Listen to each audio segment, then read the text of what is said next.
Setelah bungkam cukup lama soal desakan mundur Ketua Umum PSSI Muhammad Iryawan atau Iwan Bule akhirnya buka suara.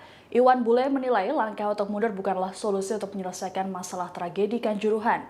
Ditambahkan oleh Iwan Bule, langkah untuk mundur dinilai sebagai pecundang. Dengan sejumlah alasan tersebut, Iwan Bule merasa tak ingin meninggalkan jabatannya di PSSI. Dilansir Tribun News Sabtu 29 Oktober, Iwan Bule menekankan ada beragam hal yang harus dilakukannya untuk menyelesaikan masalah Kanjuruhan tanpa harus mundur, seperti membuat tim Task Force Transformasi Sepak Bola Indonesia yang melibatkan pemerintah, AFC, dan FIFA. Menurut Iwan, hal tersebut harus dilakukannya agar semua pihak yang terlibat sepak bola merasakan kehadirannya sebagai Ketua Umum PSSI, termasuk untuk menambah dukungan moral. Sebagaimana diketahui, tragedi Kanjuruhan kini telah memakan 135 korban jiwa dan telah menjadi sorotan internasional.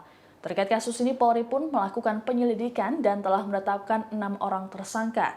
Seluruh tersangka kini telah ditahan di Rutan Polda Jawa Timur.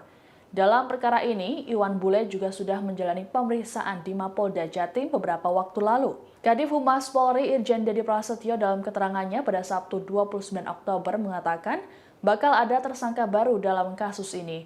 Namun Dedi enggan untuk mengungkapkannya lebih detail.